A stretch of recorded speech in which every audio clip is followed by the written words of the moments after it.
صاحب کا فیضان ہی ہے کہ آپ کے بارے میں ایک بزرگ نام میرے ذہن سے نکل رہا ہے، انہوں نے فرمایا تھا کہ آپ کی اولاد آپ کے فرزندوں اور آپ کے مریدوں سے یہ پوری دنیا بھر جائے گی۔ اور آپ دیکھیں کہ بابا صاحب کا فیضان کس طرح سے پوری کائنات میں پھیلا ہوا ہے کہ دہلی میں خواجہ نظام الدین اولیاء کا مرکز قائم ہے، اور کلیم میں مخدوم علاء الدین علی احمد صابر کلیری رحمۃ اللہ علیہ کا مرکز قائم ہے، اور گنگوں میں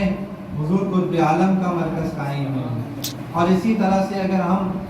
پنجاب میں اپنے پاکستان میں غور کریں تو جتنی بڑی بڑی درگاہیں، گولڑا شریف کی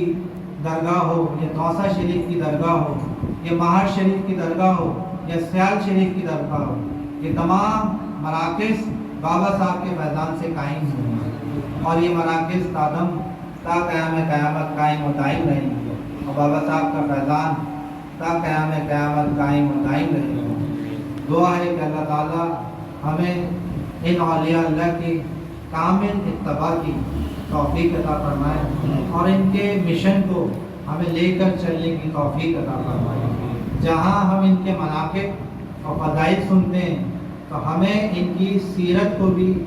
سن کر پڑھ کر اس پہ عمل کرنی چاہیے۔ اصل تو ان کی سیرت کو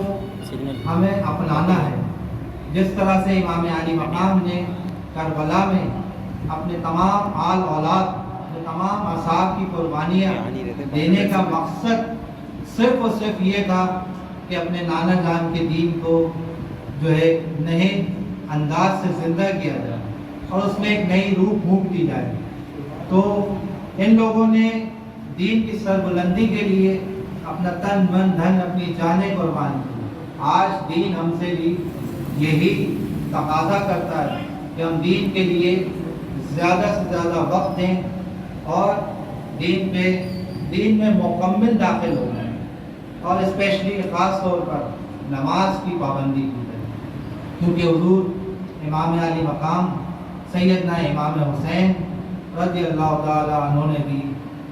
آخری وقت بھی نماز کو قضا نہ کی،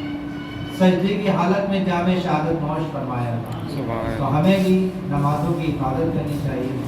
کیونکہ ایک سجدے کے انکار پر جو ملائکہ کا سردار تھا، جس نے دنیا کے چپے چپے پر سجدہ کیا ہے، اس کو روندہ بارگاہ کیا گیا، اور آج اس کو شیطان لعین ابلیس کے نام سے پکارا، صرف ایک سجدے کے۔ اگر ہم دن میں نہ جانے کتنے سجدے چھوڑ دیتے ہیں تو لمحہ فکریہ ہے کہ پھر ہمارا حشر کہاں ہوگا۔ اللہ تعالیٰ ہمیں نماز کی